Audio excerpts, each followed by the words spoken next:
Doctor Baba Saheb Ambedkar open university.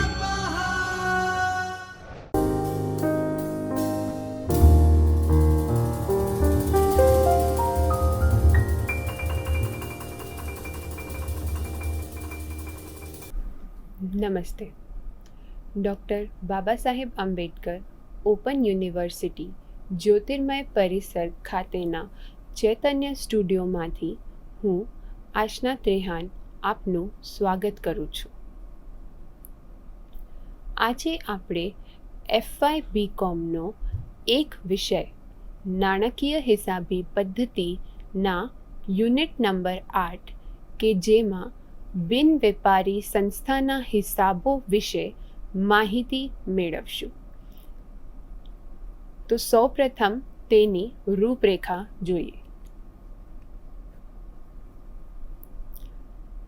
પ્રસ્તાવના: બિન વેપારી સંસ્થાનો અર્થ, તેના લક્ષણો, બિન વેપારી સંસ્થાના હિસાબો, પછી વેપારી સંસ્થા અને બિન વેપારી સંસ્થા વચ્ચેનું તફાવત, આવકોનું વર્ગીકરણ, મૂડી આવક અને મહેસૂલી આવક વચ્ચેનું તફાવત, ખર્ચાઓનું વર્ગીકરણ, મૂડી ખર્ચ અને મહેસૂલી ખર્ચ વચ્ચેનું તફાવત, બિન વેપારી સંસ્થાના હિસાબો સાથે સંકળાયેલ વિશિષ્ટ બાબતો, ઉપજ ખર્ચ ખાતાનો નમૂનો, આવક જાવક ખાતાનો નમૂનો, આવક જાવક ખાતા ઉપરથી ઉપજ ખર્ચ ખાતો તૈયાર કરતી વખતે ધ્યાનમાં રાખવાના મુદ્દા અને પછી તેનો સ્વાધ્યાય.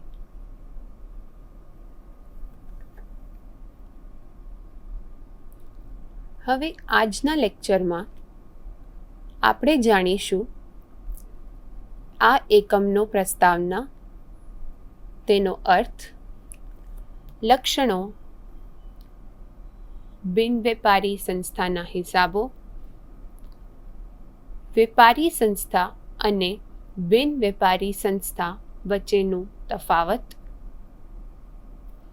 આવકોનું વર્ગીકરણ, મૂડી આવક અને મહેસૂલી આવક વચ્ચેનું તફાવત, પછી જાણીશું ખર્ચાઓનું વર્ગીકરણ, મૂડી ખર્ચ અને મહેસૂલી ખર્ચ વચ્ચેનું તફાવત, પછી આપણે ઉપાડીશું એક નાનો ટોપિક જે છે પ્રસરિત મહેસૂલી ખર્ચ અથવા મુલતવી રાખેલ મહેસૂલી ખર્ચ.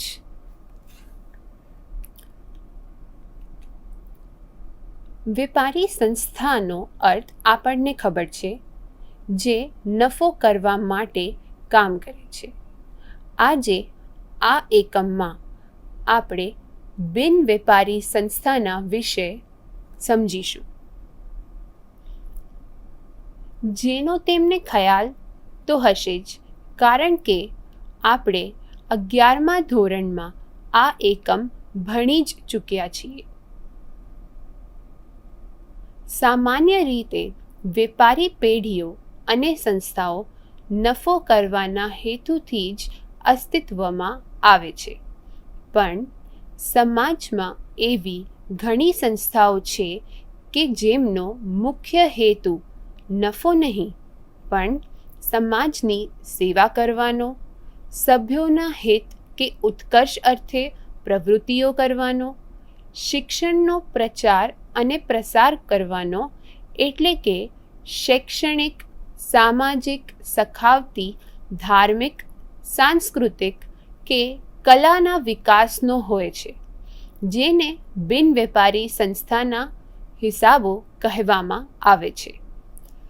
બિન વેપારી સંસ્થાઓ વેપારી સંસ્થાના હિસાબોથી જુદી રીતે તૈયાર કરવામાં આવે છે, કારણ કે તેમનું ઉદ્દેશ્ય જ જુદું હોય છે.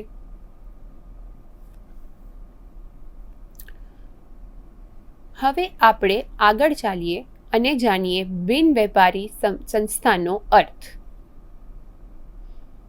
કારણ કે બિન વેપારી સંસ્થાના હિસાબોને સારી રીતે સમજવા માટે આપણે બિન વેપારી સંસ્થાનો અર્થ એ સમજવો જરૂરી બને છે.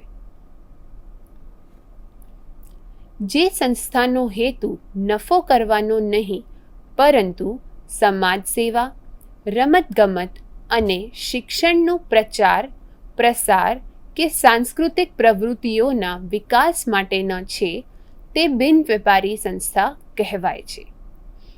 આવી સંસ્થાઓ તેમની પ્રવૃત્તિઓ દ્વારા આવક મેળવે છે અને તેમાંથી ખર્ચાઓ કરે છે, પરંતુ તેમનો ઉદ્દેશ્ય નફો કમાવવાનો હોતો નથી.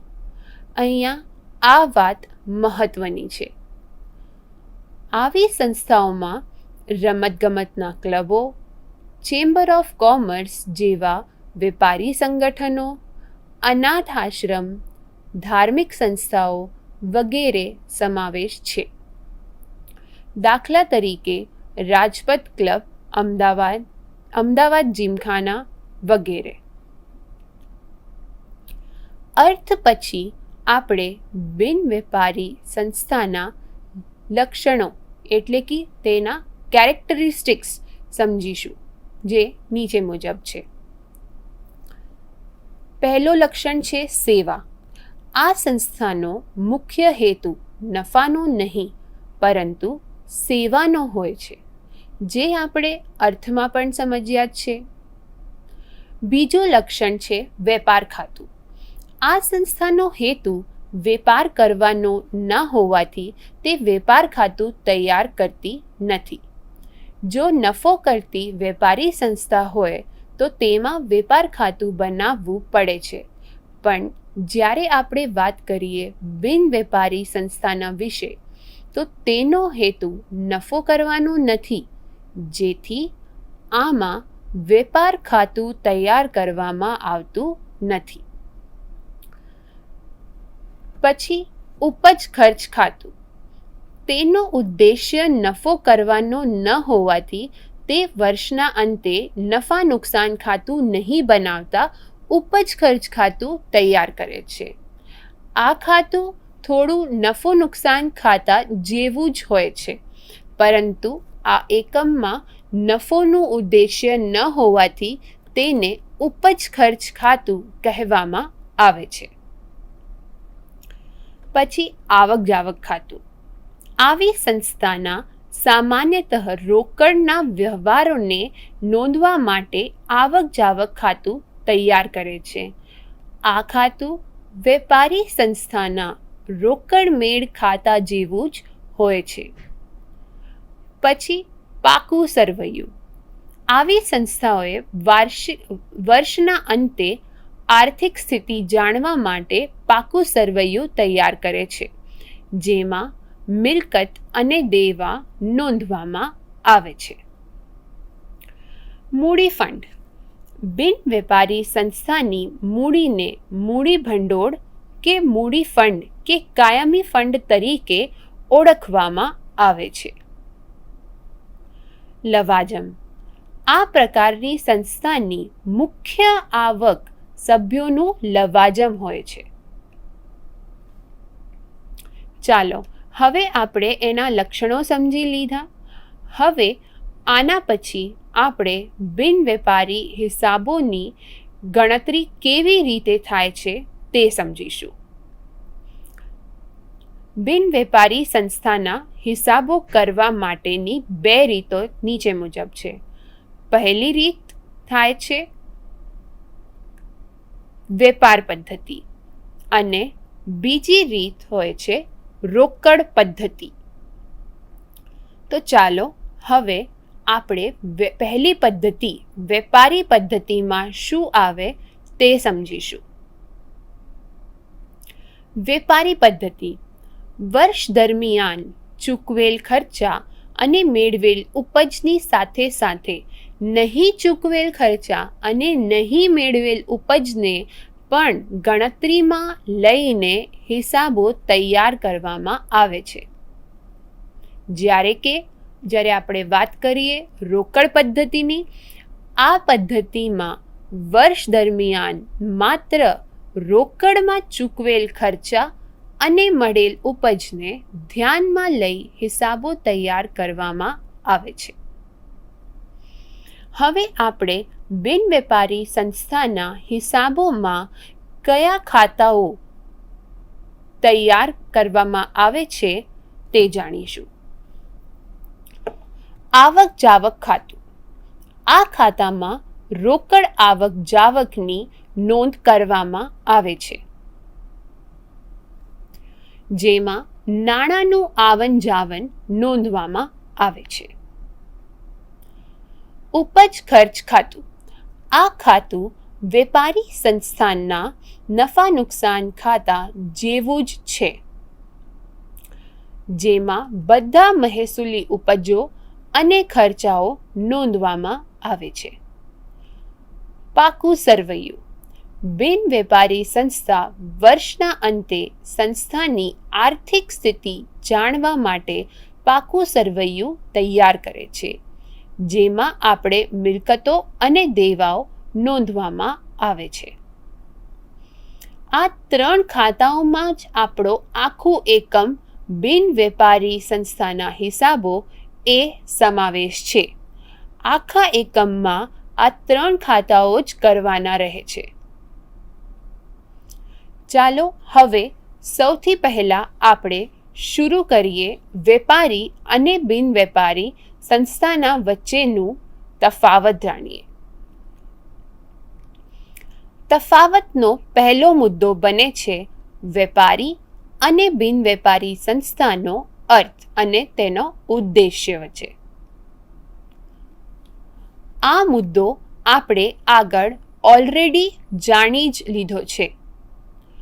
વેપારી સંસ્થાનો ઉદ્દેશ્ય માલ ખરીદ વેચાણ તથા અન્ય વેપારી પ્રવૃત્તિઓ દ્વારા નફો કરવાનો હોય છે, જ્યારે કે બિન વેપારી સંસ્થાનો ઉદ્દેશ્ય નફો નહીં પરંતુ સેવા તથા સમાજ સેવાનો હોય છે. તફાવતનો બીજો મુદ્દો થાય છે વેપાર ખાતોનું, જેની જાણ આપણે આગળ લીધી હતી. બિન વેપારી સંસ્થાઓ તો વેપાર ખાતું નથી બનાવ્યા કરે છે, એ આપણે આગળ જોયું હતું. એ બનાવ્યા કરે છે ઉપજ ખર્ચ ખાતું. અહીંયા આપણે એ બંનેના પરિણામને શું કહેવાય તે પણ જાણીશું. વેપાર ખાતું બનાવવામાં આવે છે કાચો ખોટ કે કાચો નફો શોધવા માટે. બિન વેપારી સંસ્થાના માલનું ખરીદ વેચાણ ના કરતા હોવાથી વેપાર ખાતું બનાવવામાં આવે નથી. વેપારી સંસ્થાના વાર્ષિક અંતના પરિણામ નફા નુકસાન ખાતું દર્શાવે છે, જ્યારે કે બિન વેપારી સંસ્થાના અંતનો પરિણામ ઉપજ ખર્ચ ખાતું દર્શાવે છે. ઉપજ ખર્ચ ખાતું એ નફા નુકસાન ખાતું જેવું જ હોય છે, પણ છતાં તે વેપારી અને બિન વેપારી સંસ્થા વચ્ચેનો તફાવતનો મુદ્દો બની શકે એમ છે. નફો નુકસાન ખાતું બનાવીએ તો તેના પરિણામને ચોખ્ખો નફો કે ચોખ્ખો ખોટ કહેવામાં આવે છે, જ્યારે કે ઉપજ ખર્ચ ખાતાના પરિણામને ઉપજનો ખર્ચ કરતાં વધારે કે ખર્ચનો ઉપજ કરતાં વધારે કહેવામાં આવે છે. વેપારી સંસ્થાનો ચોખ્ખો નફો એટલે બિન વેપારી સંસ્થાના ઉપજનો ખર્ચ કરતાં વધારે, જ્યારે કે વેપારી સંસ્થાનો ચોખ્ખો ખોટ એટલે બિન વેપારી સંસ્થાના ખર્ચોના ઉપજ કરતાં વધારે. વેપારી સંસ્થાના આવકનું મુખ્ય માધ્યમ વેચાણ હોય છે, જ્યારે કે બિન વેપારી સંસ્થાનો મુખ્ય માધ્યમ આપણે આગળ પણ જોયું હતું શું હોય છે, લવાજમ હોય છે.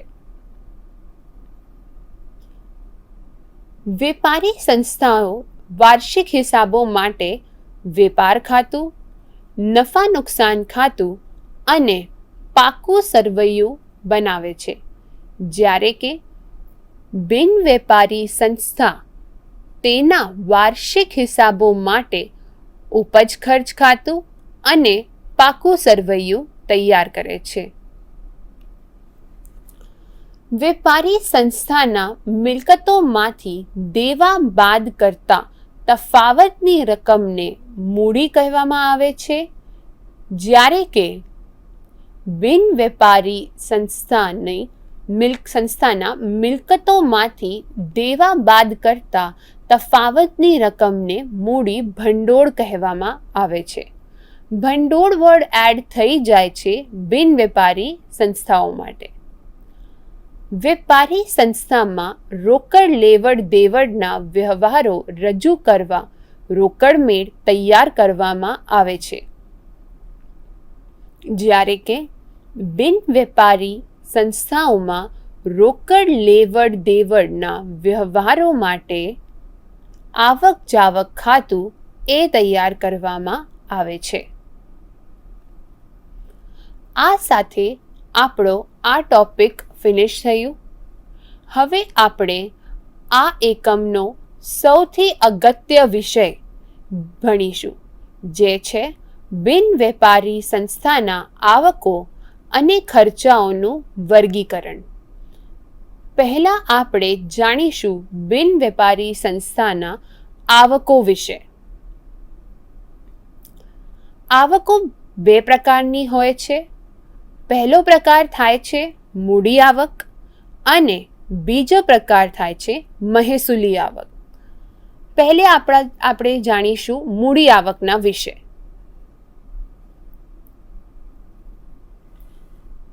મૂડી આવક જે આવક સંસ્થાનો વેપાર કે નિયમિત રીતે મળતી ન હોય અને જે આવકનો લાભ સંસ્થાને લાંબા સમય સુધી મળવાનો હોય છે, એવી આવકને મૂડી આવક કહેવામાં આવે છે. દાખલા તરીકે ખાસ હેતુ માટે મળેલ દાન, મળેલ વારસો, આજીવન લવાજમ વગેરે. હવે આપણે આગળ ચાલીએ મહેસૂલી આવકનો અર્થ સમજવા માટે. મહેસૂલી આવક જે આવક સંસ્થાને નિયમિત રીતે મળ્યા કરતી હોય અને સંસ્થાના પ્રવૃત્તિમાંથી ઉદ્ભવતી હોય, એટલે કે વેપારી પ્રવૃત્તિમાંથી ઉદ્ભવતી હોય.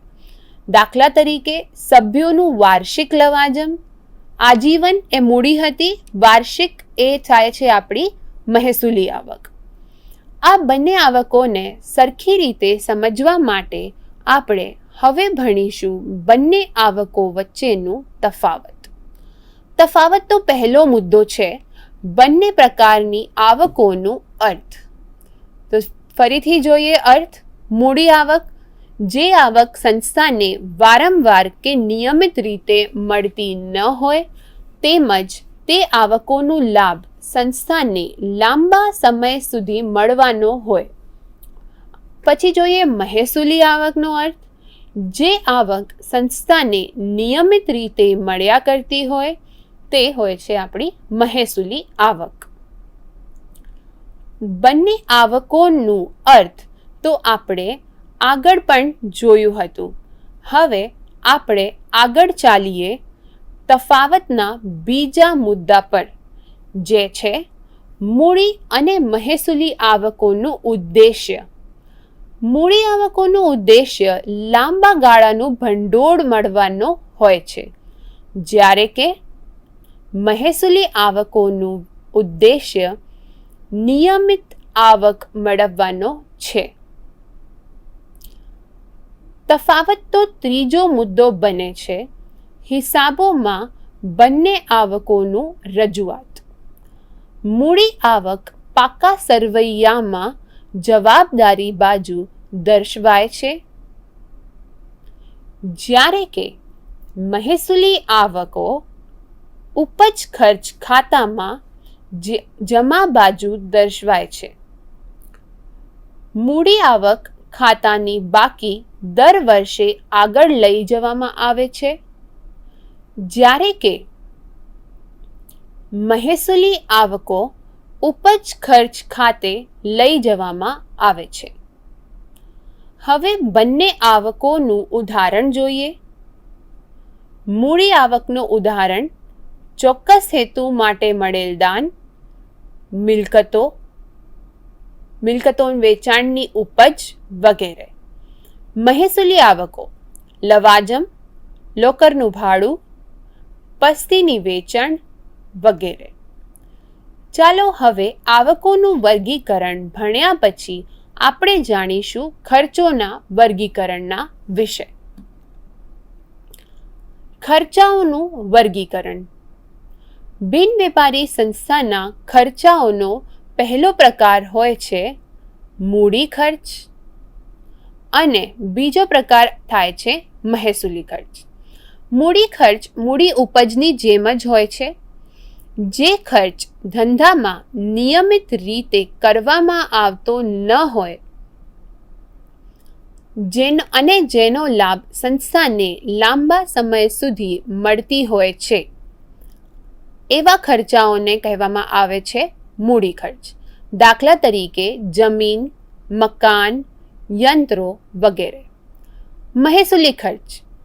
ખર્ચાઓનો બીજો પ્રકાર ઉપજની જેમ જ મહેસૂલી ખર્ચ હોય છે. મહેસૂલી ઉપજ પણ મહેસૂલી આવકોની જેમ જ હોય છે. સંસ્થાની રોજબરોજની પ્રવૃત્તિ ચલાવવા જે ખર્ચ નિયમિતપણે થતો હોય અને જે ખર્ચાઓનો લાભ સંસ્થાને ચાલુ વર્ષ પૂરતો જ મળવાનો હોય. દાખલા તરીકે કર્મચારીઓનો પગાર, મેદાન નિભાવ ખર્ચ વગેરે. એટલે આ સાથે આવકોનું વર્ગીકરણને સારી રીતે સમજીએ તો તેના સાથે જ ખર્ચાઓનું વર્ગીકરણ પોતે સમજાઈ જશે. હવે આપણે બિન વેપારી સંસ્થાના ખર્ચો વચ્ચેનું તફાવતને સમજીએ. મૂડી ખર્ચ અને મહેસૂલી ખર્ચ. બંને પ્રકારના ખર્ચાઓ વચ્ચે તફાવતનો પહેલો મુદ્દો છે બંને પ્રકારના ખર્ચાઓનો અર્થ. એ અર્થ તો આપણે આગળ જાણી જ લીધો છે. ચાલો હવે એકવાર એને રીડ કરી લઈએ. જે ખર્ચ ધંધામાં નિયમિત રીતે કરવામાં આવતો ન હોય અને જેનો લાભ ધંધાને લાંબા સમય સુધી મળતો હોય તથા જેના દ્વારા સંસ્થાનો કાયમી સ્વરૂપની મિલકત પ્રાપ્ત થતી હોય તેને મૂડી ખર્ચ કહેવામાં આવે છે. આ તો થઈ મૂડી ખર્ચની વાત. હવે આગળ ચાલીએ મહેસૂલી ખર્ચ પર. સંસ્થાની રોજબરોજની પ્રવૃત્તિઓ ચલાવવા માટે જે ખર્ચનો લાભ સંસ્થાને ચાલુ વર્ષ પૂરતો જ મળવાનો હોય તેને મહેસૂલી ખર્ચ કહે છે. તફાવતનો બીજો મુદ્દો બને છે બંને પ્રકારના ખર્ચાઓનું ઉદ્દેશ્ય. મૂડી ખર્ચનો ઉદ્દેશ્ય કાયમી મિલકતો પ્રાપ્ત કરવા તેની મદદથી સગવડો ઊભી કરવાનો હોય છે, જ્યારે કે મહેસૂલી ખર્ચનો ઉદ્દેશ્ય સંસ્થાની પ્રવૃત્તિ ચલાવવાનો હોય છે. તફાવતનો ત્રીજો મુદ્દો થાય છે આ ખર્ચાઓની હિસાબોમાં રજૂઆત. મૂડી ખર્ચ પાકા સરવૈયામાં મિલકત બાજુ દર્શાવાય છે, જ્યારે કે મહેસૂલી ખર્ચ ઉપજ ખર્ચ ખાતામાં ઉધાર બાજુ દર્શાવાય છે. મૂડી ખાતાની બાકી દરેક વર્ષે આગળ લઈ જવામાં આવે છે, જ્યારે કે મહેસૂલી ખર્ચાઓ ઉપજ ખર્ચ ખાતે લઈ જવામાં આવે છે. હવે બંને ખર્ચાઓનું ઉદાહરણ જોઈએ. મૂડી ખર્ચનું ઉદાહરણ છે કાયમી મિલકતો જેમ કે જમીન, મકાન, યંત્ર વગેરેની ખરીદી, મિલકતોની ગોઠવણીનો ખર્ચ વગેરે. મહેસૂલી ખર્ચના ઉદાહરણો રોજબરોજના વહીવટ ખર્ચા જેવા કે પગાર, ટપાલ ખર્ચ વગેરે. હવે આપણે એક નાના મુદ્દાને ઉપાડીશું, જે છે પ્રસરિત મહેસૂલી ખર્ચ અથવા મુલતવી રાખેલ મહેસૂલી ખર્ચ.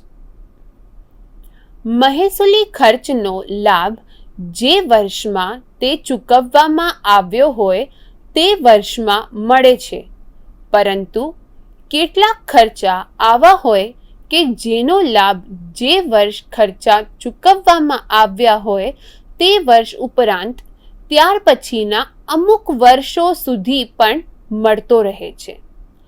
આથી આ ખર્ચા જે વર્ષમાં કરવામાં આવ્યા હોય તે વર્ષ પૂરેપૂરા મહેસૂલી ખર્ચ તરીકે માંડી વાળવાને બદલે તેનો લાભ જેતલ વર્ષમાં ફાળવી દેવાનો નિર્ણય લેવાયેલો હોય તેટલા વર્ષમાં પ્રમાણસર ભાગે ફાળવી માંડી વાળવવામાં આવે છે. માંડી વળેલ રકમ ઉપજ ખર્ચ ખાતામાં ઉધાર બાજુ પર દર્શાવાય છે.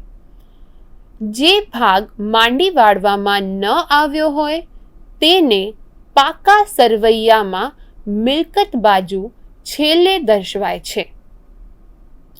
આ સાથે આપણે આ લેક્ચર પૂરું કરીએ છીએ. નમસ્તે.